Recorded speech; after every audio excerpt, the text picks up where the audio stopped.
Hey folks, Lemonade here, and today we got a weird one. I waited 3 months for this mouse, and well, there's just a lot to say, so let's just jump right into it. Model O Pro wireless.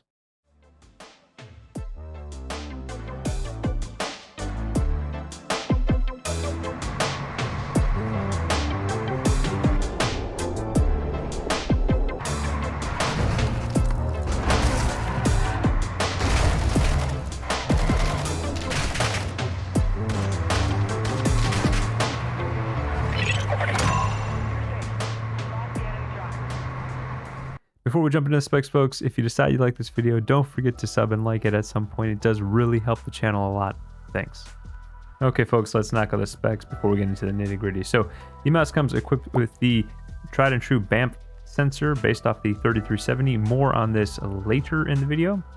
Battery life is rated at 80 plus hours, 1000 hertz polling rate, 55 grams of weight. Dimensions go for 128 millimeters long, 66 wide, 59 millimeters on the grip width right here, and then 38 millimeters high. Comes in 3 different colors. We got the golden panda here. Of course, we had to get the lemonade color in. There's a red fox and a blue lynx, going for $99.99. I'll put the pictures of them here at some point. Max Gaming does have these in stock. Popular contrary belief. A lot of videos are saying, oh, you can't order these anymore. It was a one-time buy. You had a group buy. I mean, yes, you did, but Max Gaming seemed to have bought quite a few of all the colors, so you can go on the website and order them. It's the same price, $99.99, and then shipping to the US is about $10. It does take about a couple weeks to get in. It's not the fastest, but you can still opt in to purchase these at this point. Same goes for the Series 1 Pro by Glorious if you're interested in that. Heads up, at the time of this filming, the mouse is on sale for about $85 for a Black Friday week special, so that's a pretty good savings. All right, let's jump into the box. Usually I keep this kind of short, but because it's a special release, I wanted to get into some finer details. So the box itself is a bit custom matched. As you can see, it's got kind of a Forge branding on it, and it's color matched to the mouse that you pick. But the packaging itself is pretty lackluster. This kind of cheapo plastic. This cheapo plastic here, no foam protection at all. I wish they would have made the unboxing experience a little bit more upscale, similar to what Lanzu did. If you want to check out that video up over here. Especially since this is a limited release item, it really would have been nice to see kind of an elevation of their unboxing experience. Inside the box, you get the standard Glorious Ascend cable and a dongle adapter combo. The cable is actually one of my favorites personally, so I'm okay with this. I would have liked to see a color match or something like that to the yellow. The dongle, though, is a miss. The original mouse had a Glorious logo on it, if you can see here. There you go. Where the new one has, there you go, nothing at all. A missed opportunity here again, just to add to that experience. It would have been nice to see a Forge logo or something on this. Not sure why they omitted it completely. Beyond that, you get 3 different stickers and a Forge thank you card. Here's the thank you card. 3 different stickers of your liking. And they're all kind of just thrown in at the bottom of this empty little thing like so. That's exactly how you get it there, just kind of thrown in there with a silica pack at the bottom. Aesthetically, this is kind of lazy in my book. Anyway, I don't want to harp too much on the unboxing. It's the same as the Model O, but I just expected something a little bit more elevated for this unique kind of one-off release. Okay, so build quality is a big one. And I know, Glorious history, and I'm sure some of you have seen some reviews and some of the other Forge products released. And I have to say, for my model, it was okay-ish. Let's start off with the weight balancing. I think it's perfect, spot on, feels effortless, airy. The way they laid out the inner components on this mouse is spot on. There is a little bit of a side play on left and right click. Less than my Lanzu, but just a little bit that you will notice. Not anything that you would notice as you're actively clicking the buttons themselves. Speaking of those buttons though, they are actually well tensioned. They sound good. Different than my Model O-, which were using Omrons. I believe these are a variation of Kales. It doesn't actually say.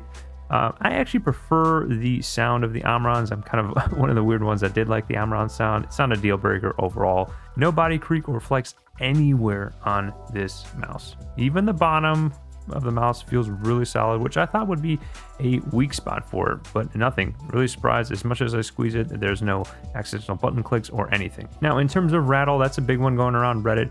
There is very minimal rattle on mine. When I'm shaking it really, really hard, I can notice a bit of a rattle. It's similar to what I actually have on my Viper V2 Pro and Model O minus. Both have a slight variation of this.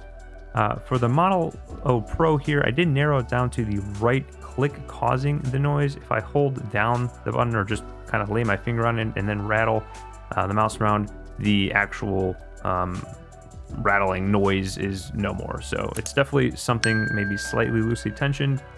Is it something you notice in everyday use? No. I mean, again, it only appears when you're shaking the mouse vigorously. It's happened on other mice. It's not a deal breaker to me, but something to note, as others have reported worse variations of this. Now, a bigger letdown for me was these side buttons. While usable, they do feel mushier than I'd like and have some post travel. The Model O minus just felt snappier, tighter. Also, the sound of the clicks is just more uniform on the Model O minus across all the buttons. They just sound like they're using the same exact switches across the board for this particular mouse. On the Pro, maybe they're using some sort of dot switches, and that would kind of make sense as the way they feel and sound is completely different than the other clicks. And now, the scroll wheel. Something I pretty rarely ever talk about. I don't think I've ever really mentioned anything particularly interesting about a scroll wheel on any of my mouse reviews, but it did cause me to contact support. So the steps are actually nice on this, and they're a bit more defined than the O minus, which is a nice improvement, but the issue is the click itself. It's tensioned incredibly too lightly when I'm scrolling fast or quickly. It triggers a click as I swipe up or down, more so on the up swipe. Feels almost like it's hitting a floor bottoms out without much springiness. I can still spam it. It just doesn't feel that great. This isn't an issue in game, of course, but office work can be frustrating with it, scrolling through websites. Luckily, Glorious gave me several options for support, like returning to repair, getting another unit that could take up to a month to ship just because of shipping delays, or they could send me a gift card of equal value to use on their site.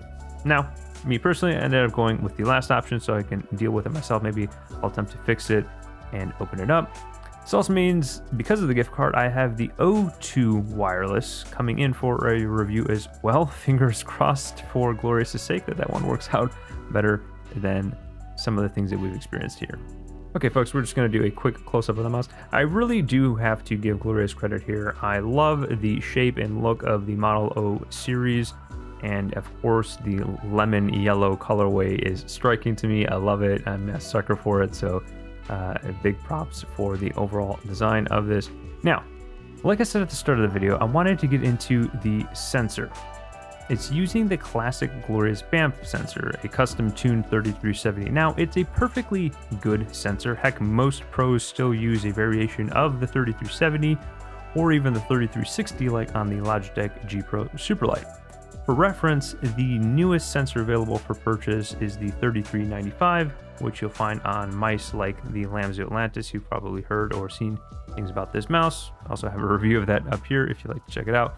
And then other than that, you have the Viper V2 and the Death Adder V3. They use a custom 3950, but that's completely exclusive to them. No one else can use that sensor for now. So anyway, what I'm trying to say is it's not a bad sensor at all, but just a few weeks ago, Glorious announced their new Model O2. Again, a review will be coming soon once I get that mouse in.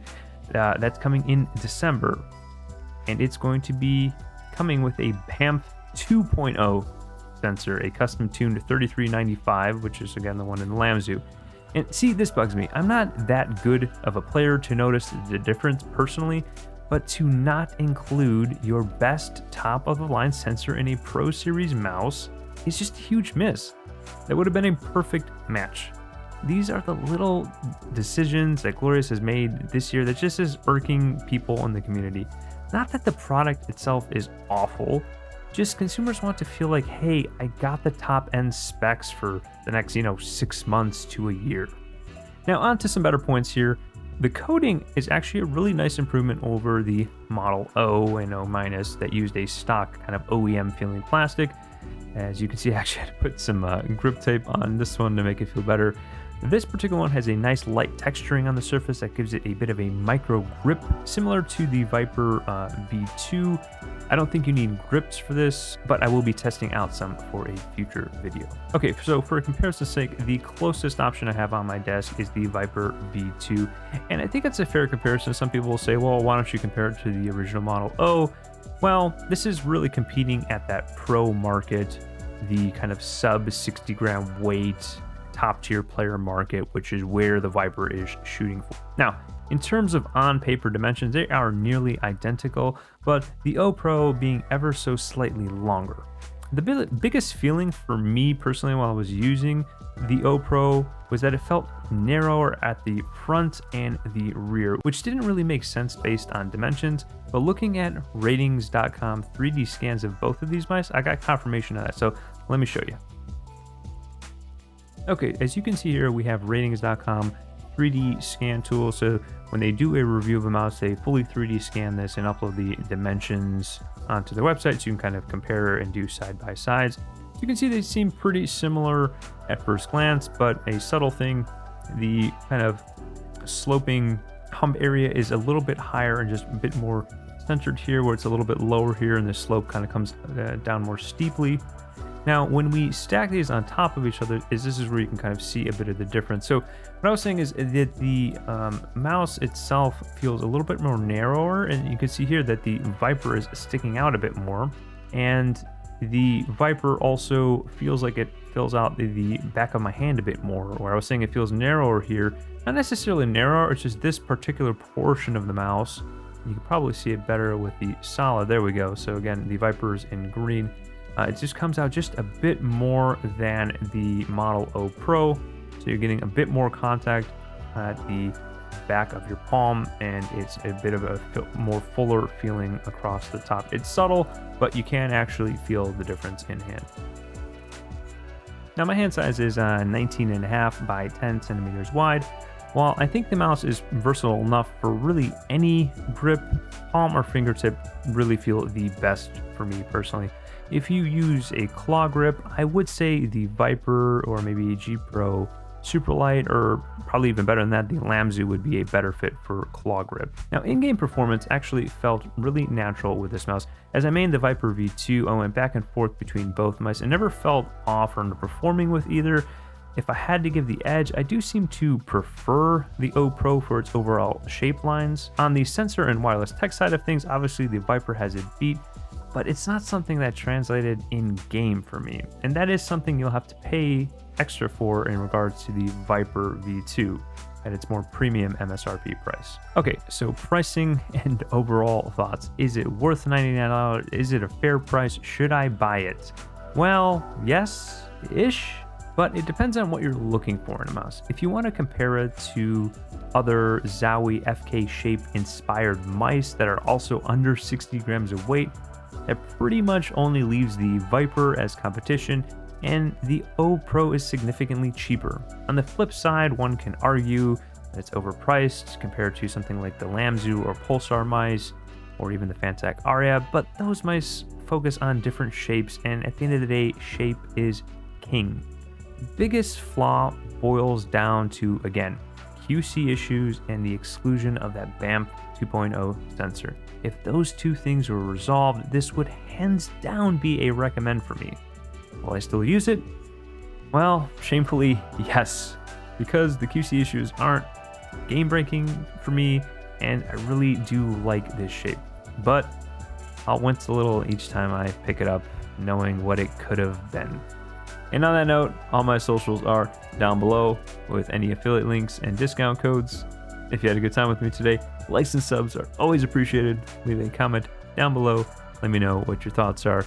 But until the next Fresh Squeeze video, stay thirsty, folks.